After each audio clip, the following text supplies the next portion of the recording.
Hello. Hello. LightSpeed English, podcast número 5 para estudiantes de inglés de nivel avanzado.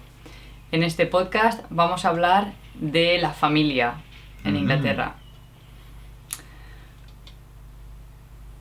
Yes, Cynthia? Gordon, Yes? what's up today? Nothing. Nothing? No, just a calm, tranquil day.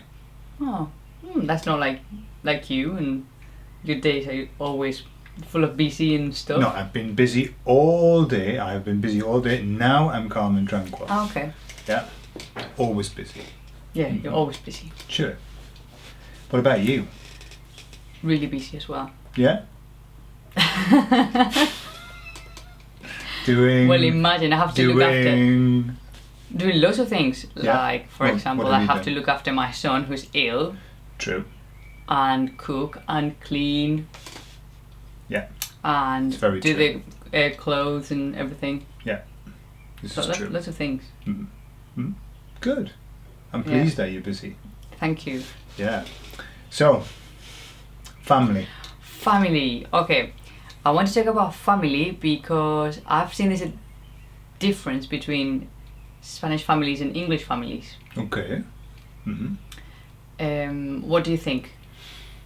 In general, and then if not, I'll give you examples. Yes, I think there's a big difference between Spanish families from Spain and English families. Yeah. In what things you notice that? What I notice is it's more like the distribution of families. Okay. For example, in if I just use my family as an example, one of my sisters lives in London, right at the bottom of the country. One of my sisters lives in Scotland, at the top of the country, and Well, at the top of the other country. other country, yeah.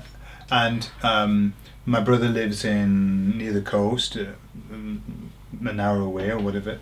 So do my parents. So it's very common for families to be scattered. Okay. What I see in Spain is that one family's here, the auntie lives on the opposite block, the cousin's round the corner. It tends to be focused in one closer area. What do you think? Do you think I'm saying it correctly? Well, I suppose there'll be examples for everything, but Sure. yeah, I think as an average, I suppose people are close together. Not as an Closer, average. yeah. What's the word? As As a norm. a norm. Yeah. People are close together. Yeah. But I don't know if it's the same in England. I don't know if it's your family I think or if it's the norm here to live so far away. I think people tend to scatter. They tend to go Right. away. Whereas I see in Spain, they tend to stay close, and they're always going into each other's houses and dropping in and saying hi. And So why do you think that is? Do you think that's because people have their own lives and they just... I think maybe it isn't. I suppose they're not going for work or anything like that. It's just, I don't know. We seem to. Just happens. We don't feel the need to be all together. Although that's not saying that we're not close, but there's a different kind of closeness. What I see happening here is that when we are together, we're very close. But when we're separate, that's it. We do our own thing. Right. Yeah. Okay. I've also noticed a difference.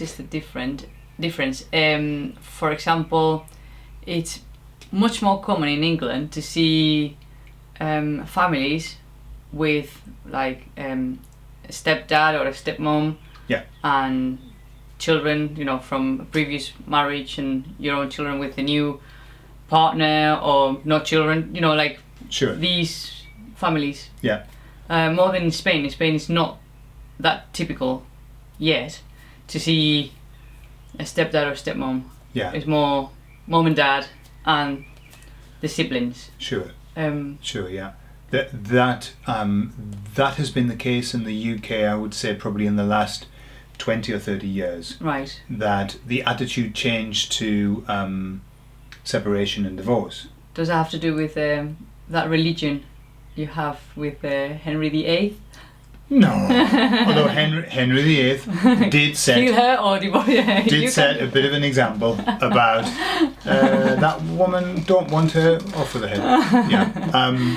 Yeah, he set a precedent there. But I think what I know is in terms of statistics in the UK, 1 in 3 marriages break up. 1 in 3. But I'm going to tell you bad. a very interesting statistic. In the Canary Islands, 4 out of every 3 marriages break up. 4 out of 3 before they get together. How is it possible? Because all of the marriages that are happening now, Right. and some from before, it was a strange statistic, but Maybe it's because lots of English people moved to the Perhaps, Canary Islands, yeah. and, like setting up the So if, score. if you want to get married, don't go to the Canary Islands because Or don't marry somebody from the Canary Islands. yeah. Sorry, Jose, my sister's boyfriend from the Canary From Islands. the Canary Islands, yeah. He's a canary. So, It one- was Go on. something really funny about a canary, because somebody in our website, instead of, well, he wanted to put a canary, but he put bird, but instead of bird he wanted to put pájaro, he put pajero. So it was all of this story about my sister's boyfriend, about him being a pajero. Pajero, yeah. My god, Aye. just one vowel. Mm, What you can do. yeah. Sorry, you So, another thing I was going to say about, well, getting back to divorce, I know because Spain is a very modern country in a lot of aspects, but it's also very traditional in other aspects. And I think the tradition of the sanctity of marriage, the tradition of marriage, that still holds strong there. Whereas here, we don't have that tie with religion now at all. We've lost that a long time ago. So it really, marriage, we look at it very in a very pragmatic way rather than a kind of a spiritual way. I just don't know that many people that are divorced. Really, in Spain. Where? In Spain? In Spain, I don't know that many people that are divorced. And if they are divorced, I don't know that many people out of the divorcees Yeah. that have a new partner. Yeah. Mm. Usually they go, well, that's it. Yeah. But Yeah. in both.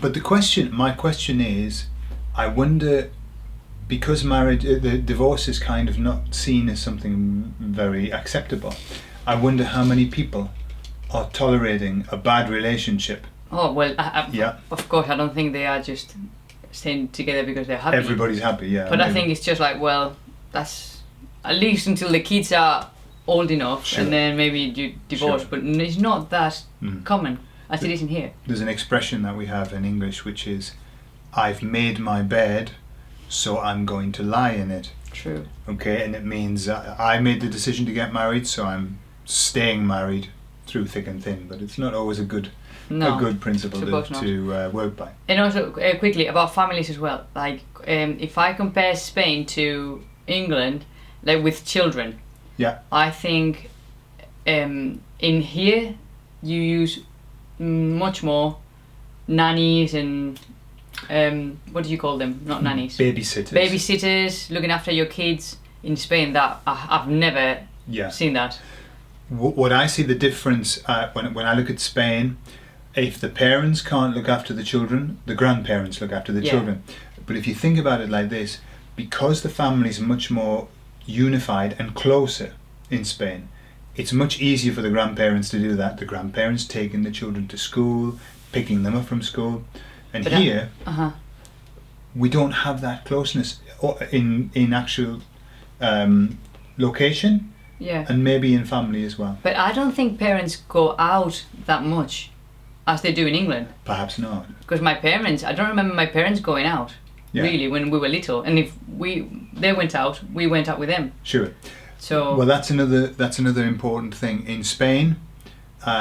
If you go into a restaurant, into a bar, into any public place, you'll see parents with children. In the UK, children, well, sometimes we accept dogs before we accept children. I know sometimes there's children Children not allowed, dogs accepted. Yeah. only children that are well behaved or something Yeah. like that, but no. Yeah, so we don't in restaurants you don't see that many children with the parents. The children tend to be separate. Yeah, so yeah, I think children are far more in Spain. Elderly people and children are respected far more, I think, than in the UK. Or maybe not well respected, or it's just like a matter of I can't find a nanny. Tolerated. So I just put up with it. Okay, well that's the time. Thank you very much, Gordon. You're welcome. And everything we talk about and more tips in our help sheets. And the transcription and the translation of everything. Thank you, Gordon, for helping me out. And you can find that on www.lightspeedenglish.co.uk. Great. Thank you very much. Have fun. We'll see you in the next one. Bye bye. Toodaloo.